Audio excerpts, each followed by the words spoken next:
bazalwane izana pastor sangeneni amen bazalwane sishaya izandla bazasiza phambili baba wethu sibe ngenyawo praise the Lord.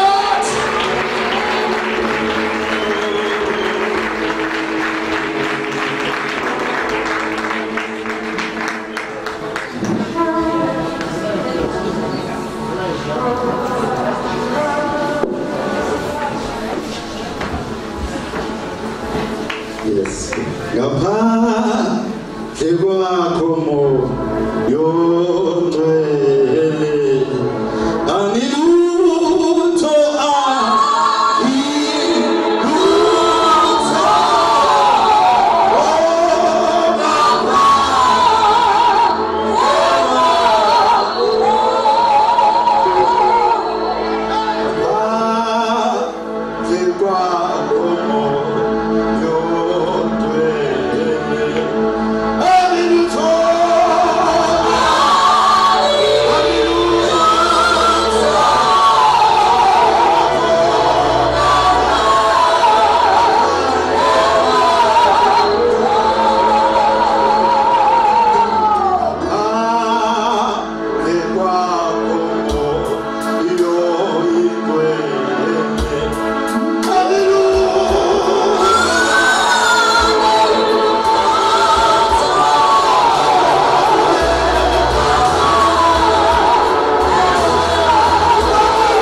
of the living God. We thank you, Holy Spirit.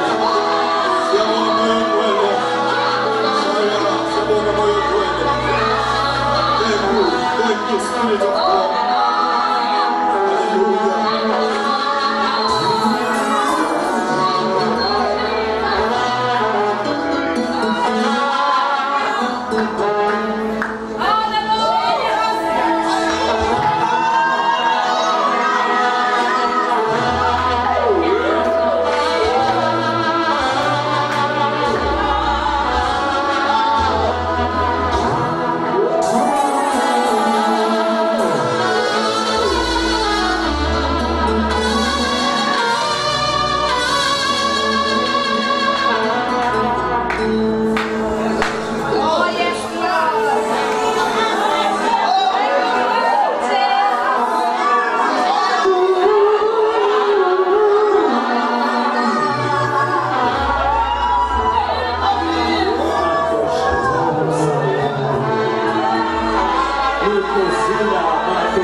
Jesus Christ, amen.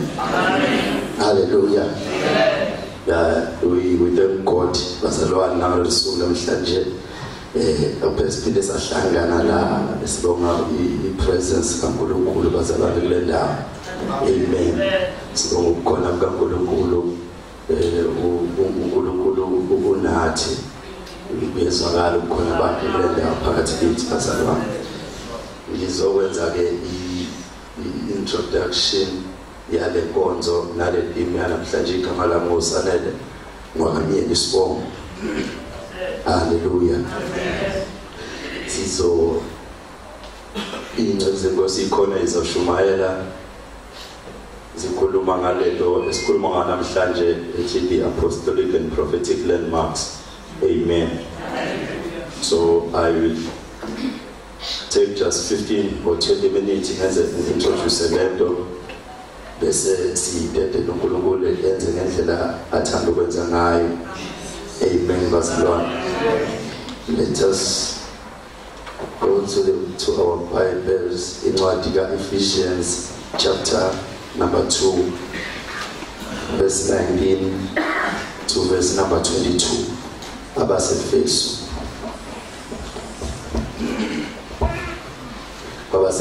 chapter number 2 verse 19 to verse 22, the apostolic and prophetic landmarks. Now therefore you are no longer strangers and foreigners, but fellow citizens with the saints and members of the household of God, having been built on the foundation of the apostles and prophets, Jesus Christ himself being the chief cornerstone, in whom the whole building being fitted together grows into a holy temple in the Lord, in whom you also are being built together for a dwelling place of God in the Spirit.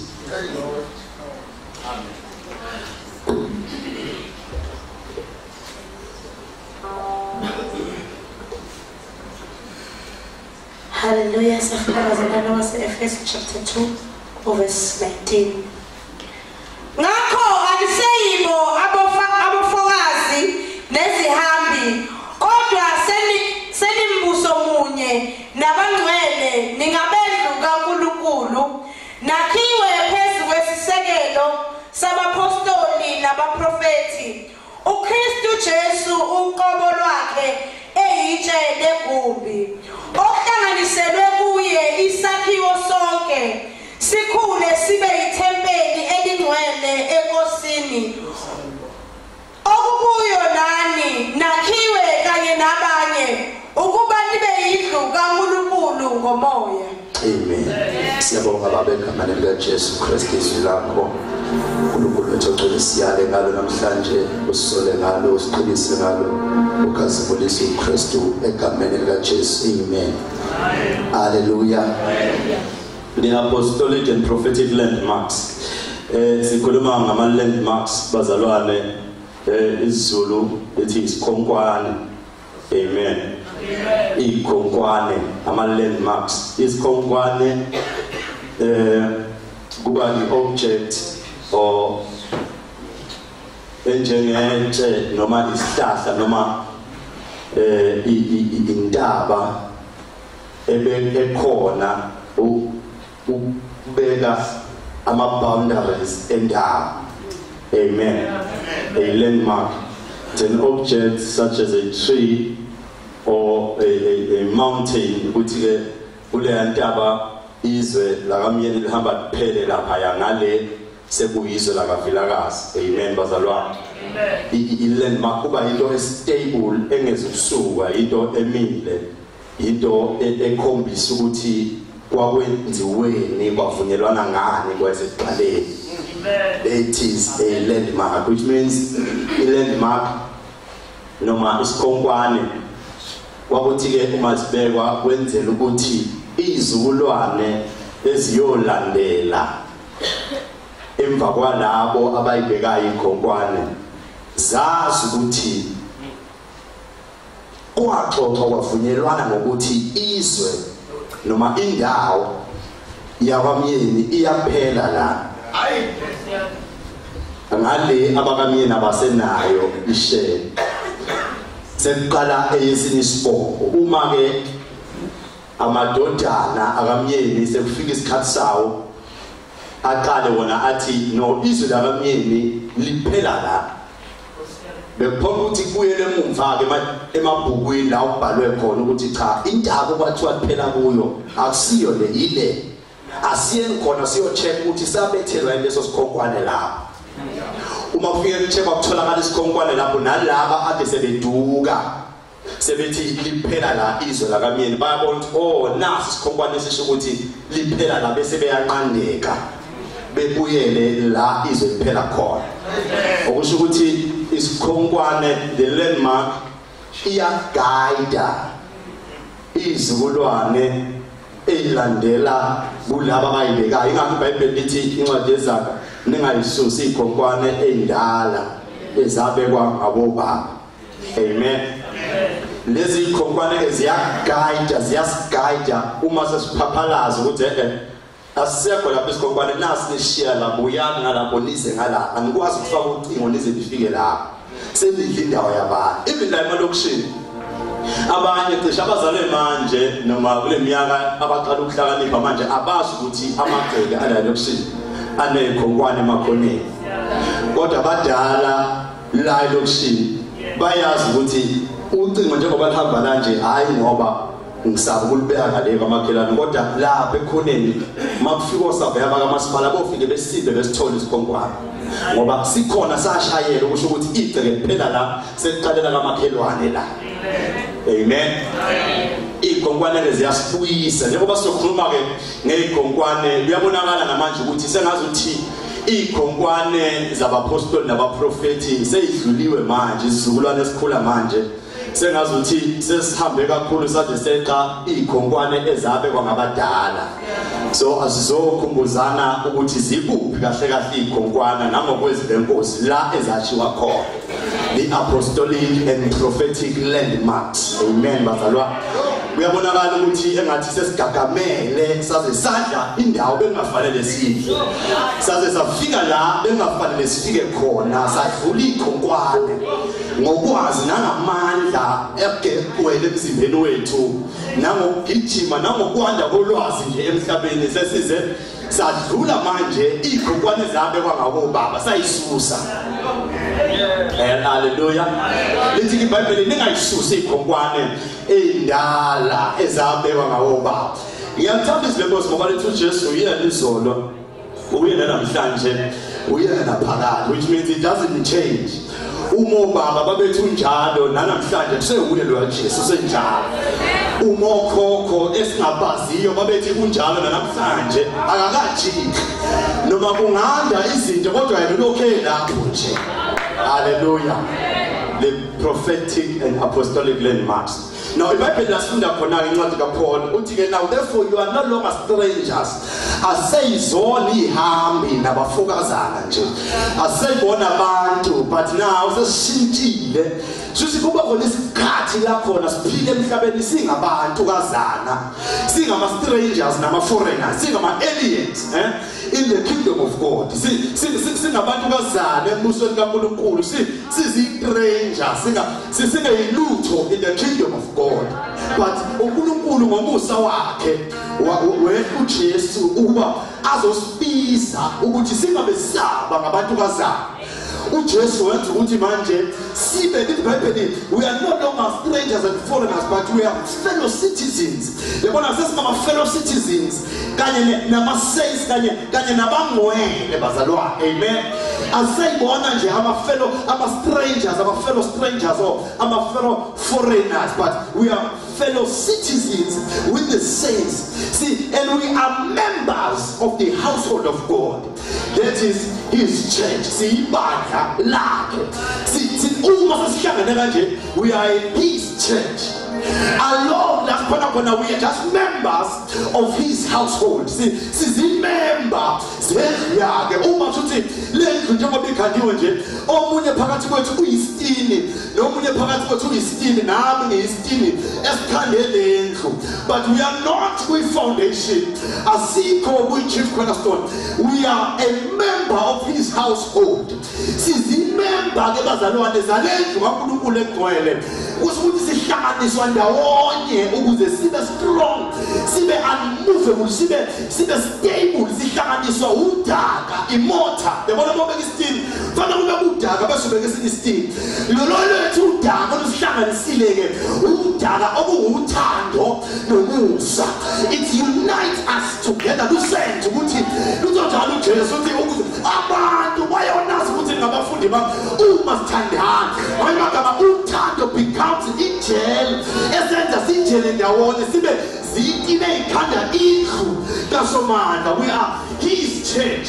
Kanti indlu ibandla bazalwa indlu le esibona ngamehlo enyama ibandla taka akusiyo indlu le sibona ngamehlo enyama ibandla kaNkulunkulu phansi. Ibandla ligama lithi the church is an ecclesia. Igama lisho ukuthi people who are called out, and called out people. Singabantu amabizo bakhishwa. Uyabona ukuthi asebedala kuvezwe uIsrael waba ibandla likaNkulunkulu kuyisibuko sebandla likaNkulunkulu ebeliza kwiTestament elisha. Ngamanye amagama njengoba uMose wayeukhipha uIsrael eGibhithe baba abantu who are called out and from Egypt basebeba ibandla likaNkulunkulu. Nathi we were called out from some places ehlukene. Now I was called out somewhere. Kunendawo engakikuyo ngabizwa ngokwetebo lakho ukuthi ngisuka leyo ndawo ngisondele kuye ngizoba member of his house. Oh, we are his church. Ibandla likaNkulunkulu abantu ababiziwe bakhishwa emanyeleni eGibhithe abakulo.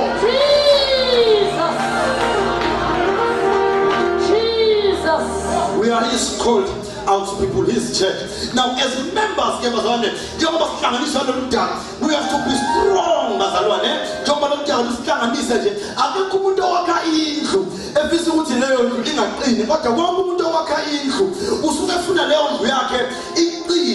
Strong. So ibe strong. Kumele yakhelwe phezu kwefoundation noma kwesekelo esiqinile nathi. Amen. Bazalwa. iBhayibheli verse 20 lafunda khona lithi ke thina as his house or his church we are built upon a solid foundation of the apostles and the prophets.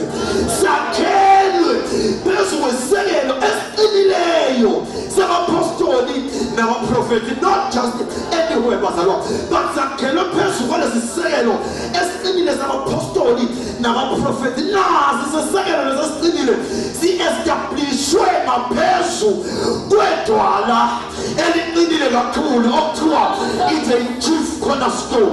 I-chief cornerstone ke iyona ebambe i-foundation ukuthi iqine.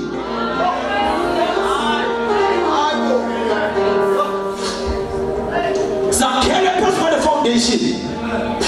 Le foundation ezakhele phezu kwayo yabapostoli nabaprofeti. Le foundation yabapostoli nabaprofeti kwayona incike kwi-chief cornerstone. Ukuthi i-chief cornerstone izoyibamba iqinise. Uma-ke izinto zakuqala bezakhiwa bengaqala ukugujwa i-foundation ka beqale kubekwe into elikhulu okuthiwa it's a chief cornerstone. Yona before kuze kufike kwi-foundation beqala ngalo bese indlu isuselwa kulelitshe okuthiwa inhloko yetshe yegumbi lisuke la ihambe i-foundation ishonele but ibe within the perimeters of the chief cornerstone. Uma isuke ishonele izoqala kuyo i-chief cornerstone izulazule izizogcina kuyi-chief cornerstone. Okusho ukuthi inhloko yetshe yegumbi iba isiqalo nesiphetho se-foundation. Apart kwenhloko yetshe yegumbi i-foundation ayikho stable. Ukuze ibe stable i-foundation kumele ukuthi incike kwinhloko yetshe legumbi. The chief cornerstone. uJesu Kristu uyena-ke oyinhloko yetshe yegumbi. Isekelo sabapostoli nabaprofeti sisukela kuye nabo bancikile kokwabo ukuqonda bancike kuye nasemandleni akhe. Nathi sizokwakha ngaphezu kwalesisekelo njenge-member of his household sincike kuye yena ophethe i-foundation waphatha nathi. Hallelujah. Lokhu kusho ukuthi-ke i-foundation ukuze ibe strong noma for ukuze njengoba yayi-strong bekumele ukuthi ibe in line ne-chief cornerstone. Hallelujah. Ubi foundation bengeza ukuba in line ne-chief cornerstone beyingeza ukuba strong. Into eyenza ukuthi ibe strong ukuthi ibe in line yaba kwi-level ye-chief cornerstone. Ngoba amandla awo iwathatha kwi-chief cornerstone. Okusho ukuthi leyintini indonga eziphakamayo nazo azibe in line ne-foundation. Njengoba ne-foundation in line ne-chief cornerstone. Uma i-foundation beyizohamba la bengeke intini ibonakala sezila. Leyo bengeke iqine. But intini ukuze iqine zibe iqine kumele zibe phezulu kwe-foundation. Yona phezulu kwe-chief cornerstone. Hallelujah. As a church isakhele phezu kwalesi sisekelo ke sabapostoli nabaprofeti. Nabo abapostoli nabaprofeti bencike kuyinhloko yethu yegquma, a chief cornerstone now. Ngithele chief cornerstone uJesu, uKristu inkosi yamakhosi. uJesu ke chief cornerstone yethu uyisiqalo nesiphetho sale foundation, which means uyena omkhulu kuyo yonke lento eyenzakalayo. Amen. And ama attributes akhe siyawazi sobala bazalwane uJesu. He is a loving and a compassionate and a gentle person. uJesu umuntu onothando, onozwelo, gentle, no, uJesu is a gentle person, full of wisdom, full of authority, and full of power to heal and to do miracles. uJesu wethu lo unamandla, ebenegunya, ebenobuhlakani, amandla akhe uyakwazi ukulapha ngawo abagulayo, uyakwazi ukwenza imangaliso. Ayikho into angeke ayenze uJesu. That is attribute, a chief cornerstone. And Agagilabo, he is the great apostle. uJesu he is the greatest apostle. Why am I saying he is the greatest apostle? Because he was sent from heaven. And it's the apostle. This is what I'm telling you. Why to me when I have also established the kingdom of God? La apostle abantu break ground amasha establish umbuso kaNkulunkulu endaweni elahliweyo la kungaze kufike khona abantu bezokhuluma umbuso kaNkulunkulu. But abapostoli break new territories bengene endaweni ezinto befohla ngenkaba kuthiwa abangena abazalwane la kunabathakathi abapostoli bengene nabo beqala ibandla kaSomandla. Those are the apostolic people, abantu be-authority namandla. So uJesu wadabula amazulu wehla weze emhlabeni wafika emhlabeni kuyi-upside down, ufike wa-establisha the kingdom of God. That is why he is the greatest apostle. Akasiye phela upostoli omkhulu kodwa he is the greatest prophet. Uprofeti omkhulu kakhulu. Yena wayikhuluma nge-authority nangokholo. Amazwi awakhulumayo ayiphuswa uNkulunkulu. Umuze wayifika emthonjeni waseSamariya exoxana nomama. Uthi wemama iphi indoda yakho? Uthi nomama akunayo indoda. Uthi usho kahle ngoba nalawo 5 owake waba nawo engayibona wakho nale ekhona manje akuyona yakho. IBhayibheli lomama wathi seniyabona ukuthi uprofeti kaNkulunkulu. Wayethe uprofeti kaNkulunkulu. It was because wamtshela amazwi agolidoko akangalibala kodwa wakheka. Lomama weswakale nje wasambona ongene zonke.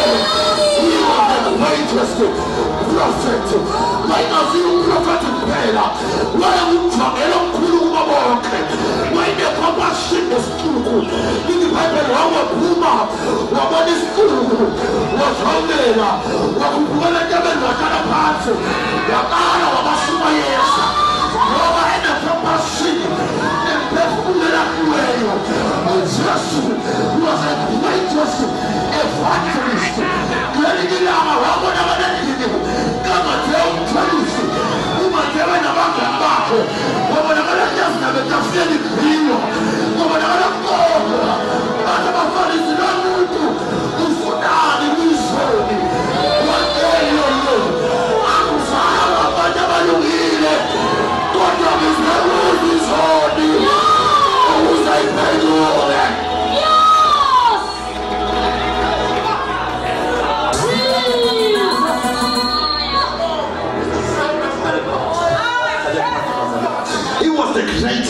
evangelist ube umvangeli ongaphezulu not only umvangeli bazalwane but uJesu yena yedwa was the greatest teacher of the word of God.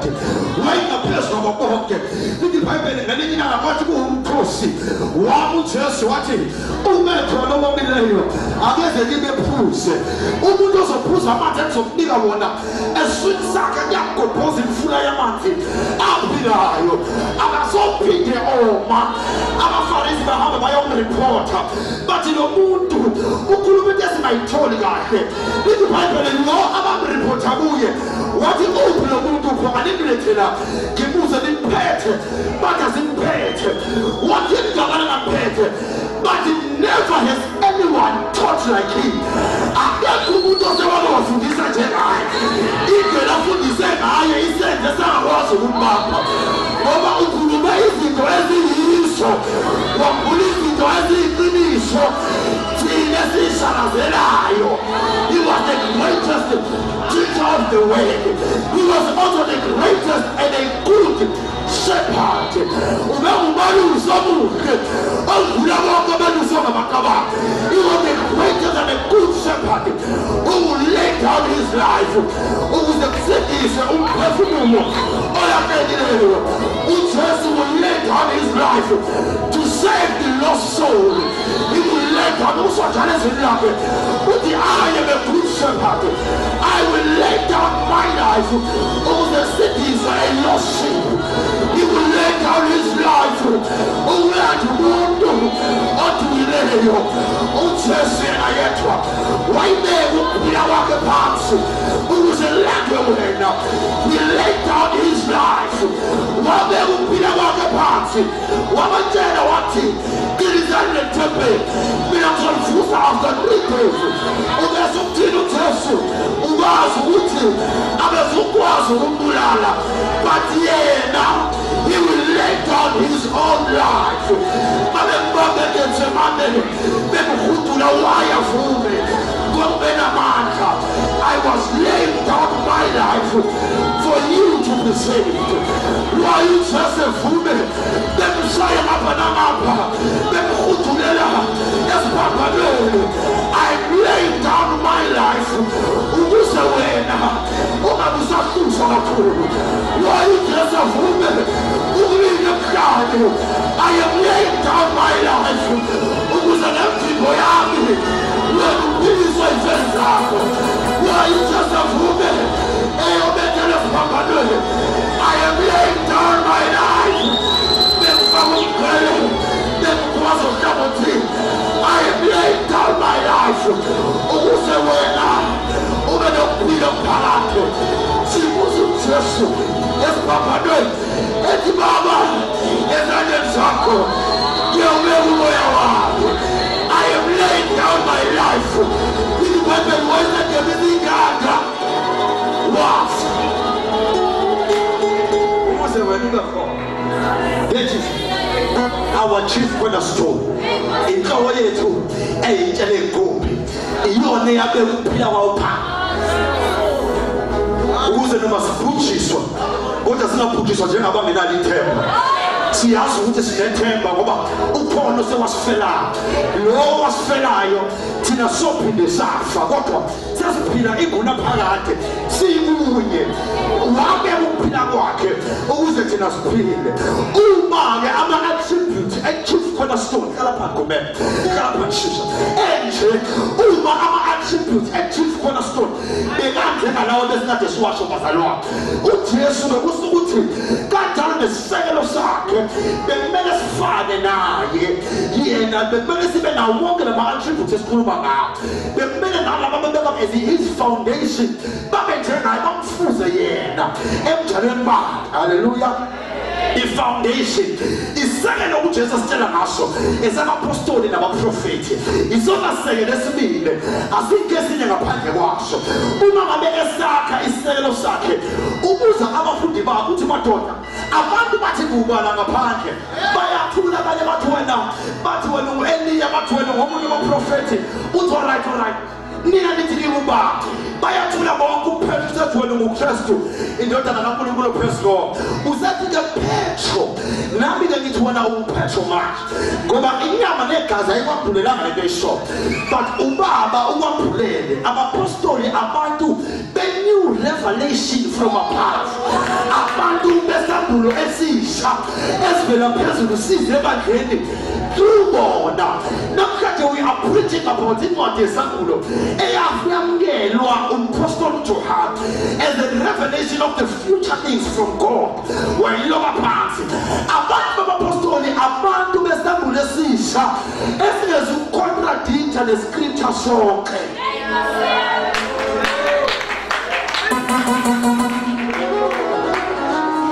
Once isambulo sacontradicta saxabana neBhayibheli, that is not a revelation from God. A true and a genuine revelation iyohlezi njalo ihambisana nescript. Iselelo sethu-ke esabapostoli nabaprofeti uthi uJesu-ke uye uPetro upon this rock I will build my church.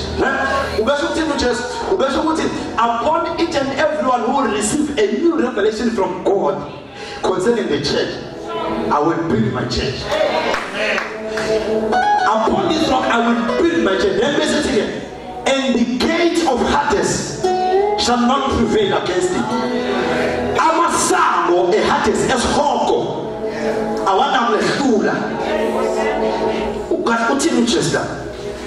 Upon this rock I will build my church, and the gate of Hades shall not prevail. What are the gates of Hades? The gate of Hades, Amasan is Hoko. It is the full counsel of hell. Ipatimanda is Hoko. Amasan is Hoko. Tutu just put it. Mapezo, then I will unleash Ipatimanda the smoke upon my church, but Ipatimanda the smoke they will not prevail against my church. Who Jesus sasa smoke? Who you want to like Mandala? My city, Amasan is smoke. I want them fool. Amasan is smoke. Bene was who's a man Jesus who went to Medan.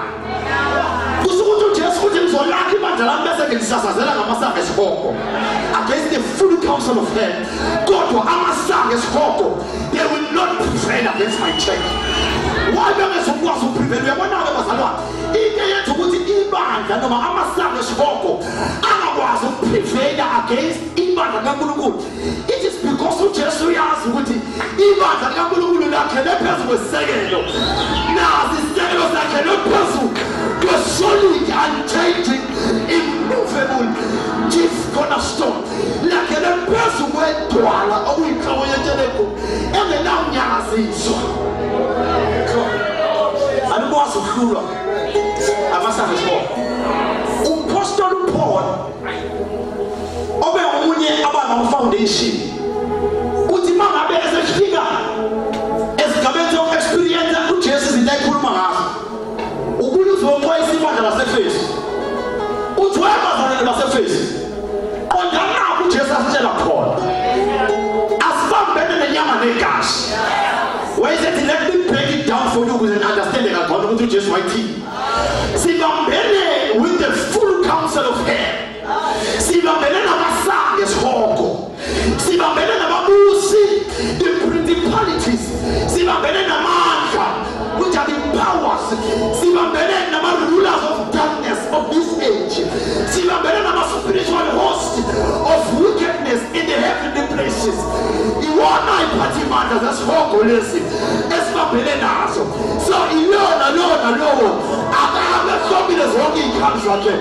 Singapore, Yahoba, Lamasagas Hoka, yes. Lamasagas Hoka Bazanoa. As the this is strategy sort as the Bentisa Utana. Our shift strategy. Say Jesus on our strategy, then I'm trying. Amen. The gate of Hades. Amasa division. Division. This is the strategy of Satan. Umebona ukuthi ibandla kaNkulunkulu ama members ayahlangana and aba strong ulethe division phakathi ukuze kungezukuba khona ubunye kube khona ukuqhekeka. Uma ibandla uyalazi ukuthi imali lenhliziyo eyodwa liyingozi enkulu, so into eyenza uletha amahebezi ne-division iqala. Uyabuza uPaul mayikhuluma kwincwadi yeZenzo 20 uthi ngiyazi ukuthi emva kokuhamba kwami la kuyofika abantu abazoba zimpisi ekhaya abazobe bengawukhawukeli umhlaba kodwa basuke befuna ukuzochitha. Uthi futhi bayikhuluma uPaul ethi ngaphakathi kini kuyovuka abantu abazokhuluma izinto ongazizona. Inhloso yabo ukudonsela abantu kubo, okuthi ukuthi inhloso yabo ukudivide lento. Kanti uJesu ushilo wathi a house divided cannot stand. Umuzi ongahlangene ohlukene awukwazi ukuma. So nathi as a church ngiyanicela abazalwane bompheme ningafuni ukuhlukaniswa muntu. Ake sibe nama-members ahlanganiswe umkhandlo kanye nomusa kaKristu Jesu, because i-division ayiveli kuNkulunkulu kodwa ivela kuyiphathimandla zesihoko.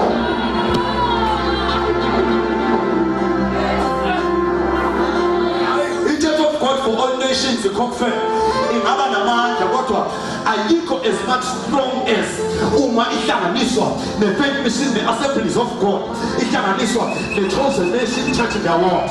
Umiyodi faith mission ayinawo amandla okuthi njengoba ihlanganiswe kanye nelinye ibandla lelinye ehlangane ndawonye. Uma sihlangana ndawonye as members of his household siba namandla kakhulu, kodwa-ke bakhona labo uPawulu akhuluma ngabo abazokhuluma izinto ongazizo ngoba inhloso yokuhlakaza umhlambi bazalwane yadukisa umuntu.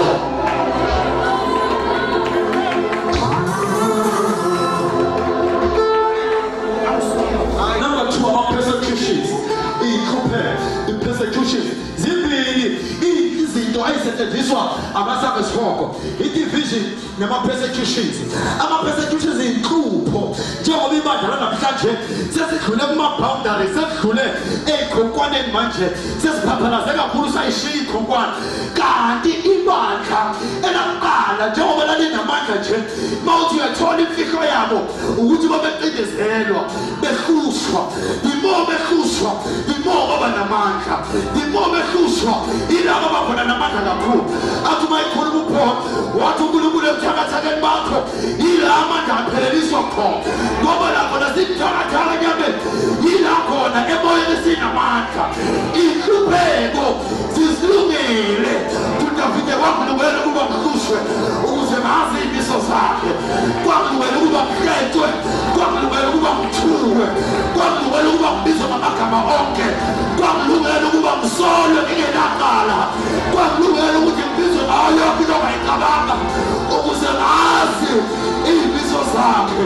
uPaul mayeseqala eyalibandla laseRoma uthi webazalwane ngiyazi mina ukuthi lezi inhlupheko zamanje akusizona ezaphakade kodwa ezamanje azinakulinganiswa nenkazimulo ezokwambulwa emva kwalezi inhlupheko.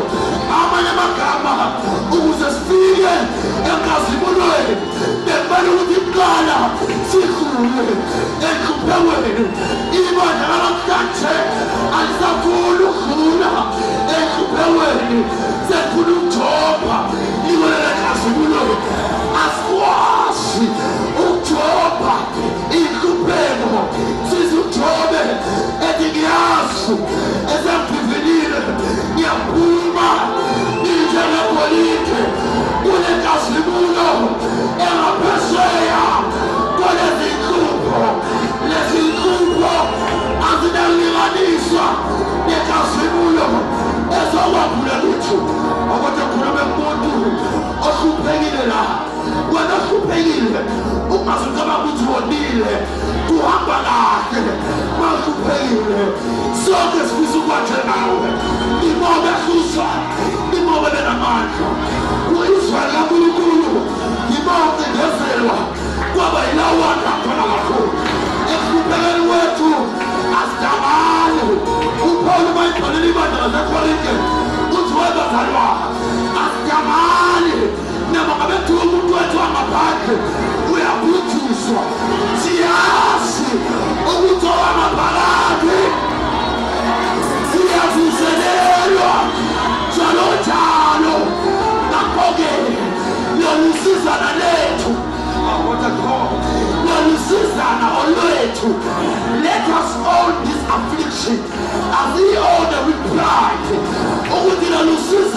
usizana lethu olulana nje lungolokuthuzwana liyasebenzela inkazimulo enkulu kakhulu emiyo phakathi. We have to suffer. We need to pass through our sufferings. Ukuze sifike enkazimulweni kaNkulunkulu. Why are we being persecuted? Sikhuselwane kangaka sinoJesu. Sikhuselwane kangaka sikholo. Sikhuselwane kangaka pho. Ngoba phela siyamazi uJesu. Ukuhle ngothi siyaqabelela ngaye. Siyathandaza kuye. Sisho konke kuye. Wayipho bahlusa umkholo. Umkholo echaza lendaba. Uthi sinengcebo webafana. Ekulezitha zebupha. Ukuze unkulu bamandla bengazibulela kungabi ngobethu. Kodwa kube ngowakhe. Lengcebo ekithi isenze ukuthi sicinyezelwe. Kodwa singakrashwa. Namasabela. Kodwa sibani. Namasingelwa. Asibroken. Nababethuwa siyalafa phansi. Kodwa sithelwa. Ngoba lengcebo ikithi. Uthi phose siyathimba lezifundo. Sesiyathimba lezifundo. Sesiyathimba ngokuthuwa. Sesiyathimba ngokuthethwa. Sesiyathimba ngokubizwa ngamagama onke. Uma yena angakithi okhoshana ubani ongamelana nathi ubani ongamelana nathi sisizohani ethi webantwana bakaNkulunkulu nina ndingabantwana bakaNkulunkulu ukhula kini kunalowo osezweni. Greater is he that is within us than the one who is in the world. Noma ngathuwa ukhula wakini. Noma ngadetwa ukhula wakini. Noma ngaswela noma ngalapha ukhula wakini. Ngizoenjoya lezikhupheko zamanje. Ngoba ngoba lezikhupheko iyazikazibulela. Ngiyabesekiswa nami. Ngithi ngiyakwazi ukuba phezulu. Ngiyakwazi ukuba phansi. Ngiyakwazi ukuswela. Ngiyakwazi ukuba nakho. Ngiyakwazi ukulapha. Ngiyakwazi ukusipha. Kodwa uma yena emina yimi.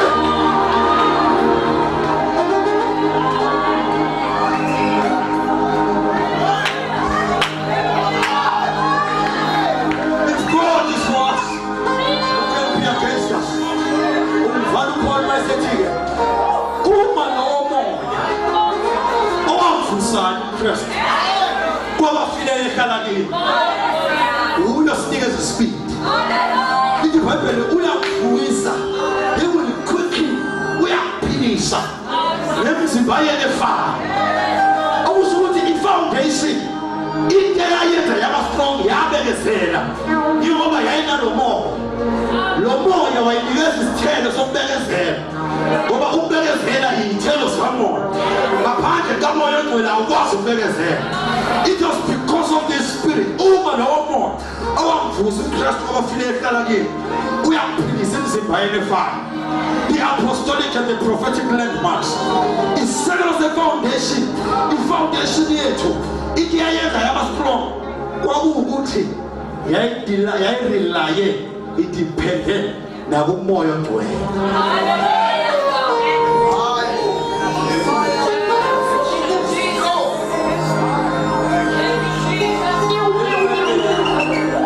Kukhona abaze bafa bengazange beyibambe ithembiso, kodwa namhlanje ibandla kwangathi lijaha ithembiso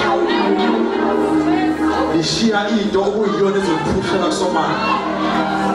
Lithi iBhayibheli baze bafa bengazibukelanga ithembiso, kodwa babazi ukuthi ikhona, babeyibonile zigude, bathemba, bakholwa yizo, bavuma ngomlomo wabo ukuthi sizihambe lomhlaba. Ibandla lanamhlanje lifuna ukuvuma ukuthi sizihambe lomhlaba, lifuna nalo ukwenza njengalomhlaba, kanti sizihambe lomhlaba.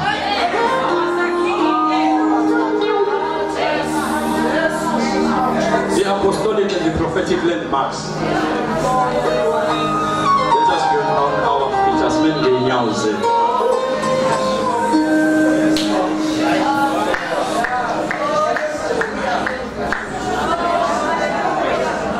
This is the introduction of the apostolic and the prophetic landmarks. I want to assure you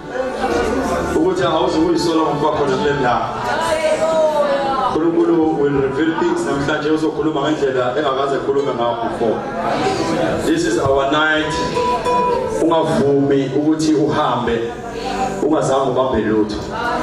Make sure to share.